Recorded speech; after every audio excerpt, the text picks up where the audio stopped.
Hello everyone, welcome to a World of Warship Blitz video. Today's video is number 2 in the series of the most comfortable premiums to play, which is my alternative way of saying the best premiums, but I'm saying it like that because they may not be the best premiums in everybody's hands.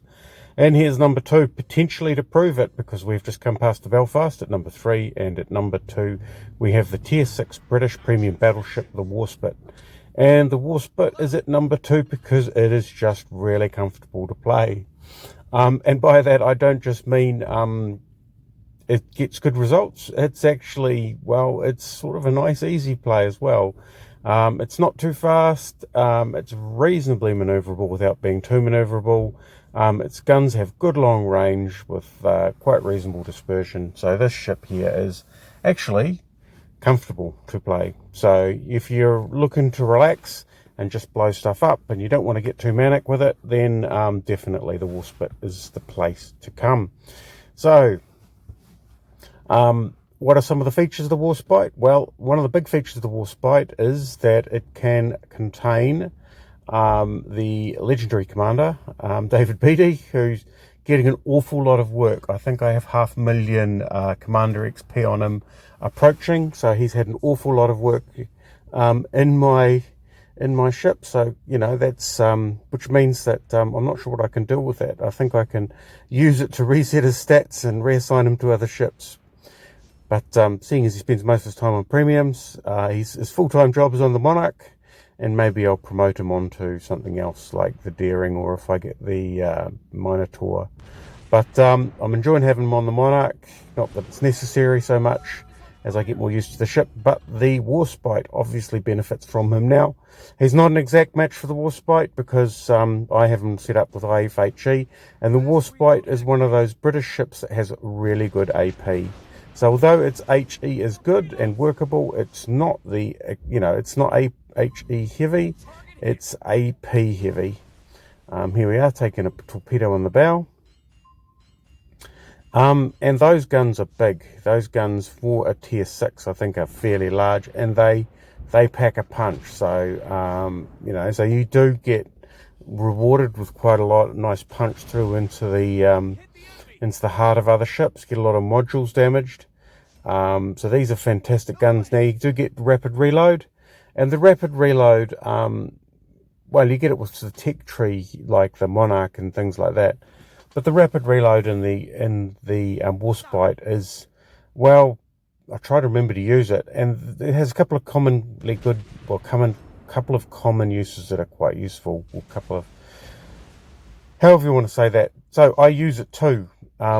Switch ammunition types when being confronted by a destroyer, or to try and quickly not nail back the health of an enemy ship, so that we can get ahead in this long-range brawl going on. Now, I'd only have 2 reloads of it, because with David Beatty, I get some pretty phenomenal heal capacity going on.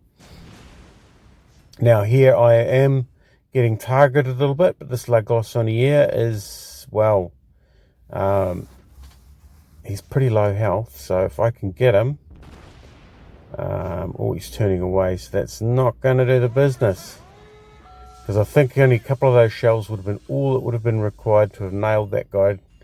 But as it is, he gets away to live another day. Maybe there's some here, or there. Shots out, he's firing at me. We put him on the last dregs of his health. I'm down to about just above a third. So I definitely came off better in that engagement, but still, our problem is we have this rather unfriendly looking New Mexico coming in, and the New Mexico is a dangerous ship. It's a tier 6 American battleship, which means it may not be fast, but it's got 12 guns of fairly moderate caliber. But then again, the Warspite doesn't have the greatest armor, but it has phenomenal armor. So this thing is a bit of a worry. So hopefully he's sandwiched in between 2 of our friendlies, which he's not, by the looks of it. So we're going to have to try and deal with this guy. I'm on a 3rd health. He's on well over 3/4, probably 4/5, if we're using fractions to mark off health.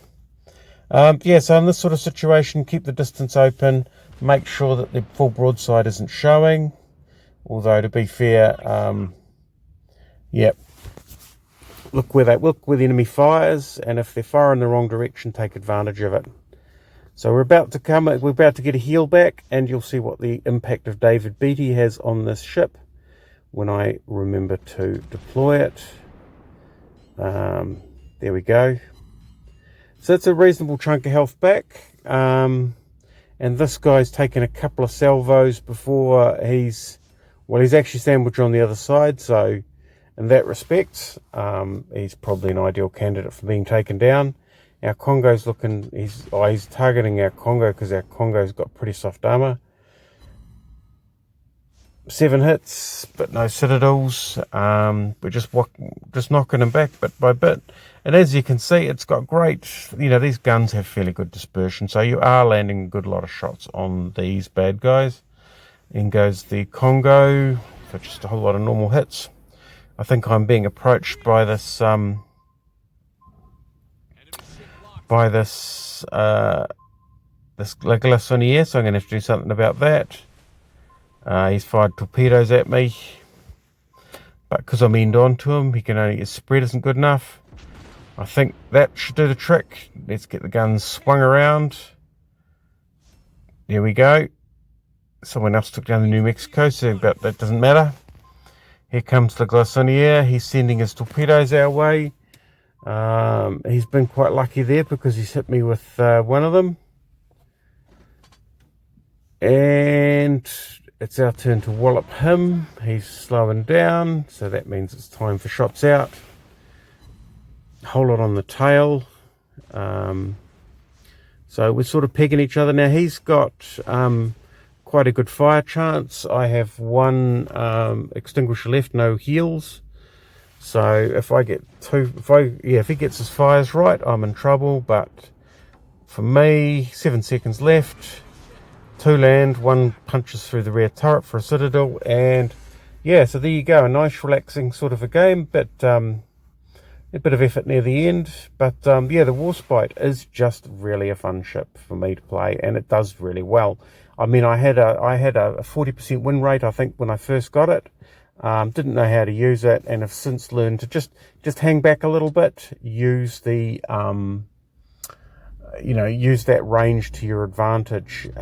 Fantastic ship, and it does actually benefit from having some of these legendary commanders as well, which obviously makes it a little bit better, but still it's a good ship. And I am now using it with the commander from the King George V, who I am training up to be the Hood commander, and it's doing just as well. So really, a legendary commander is just a luxury, but an excellent ship that I thoroughly recommend. Thanks for watching, and we'll catch you next time.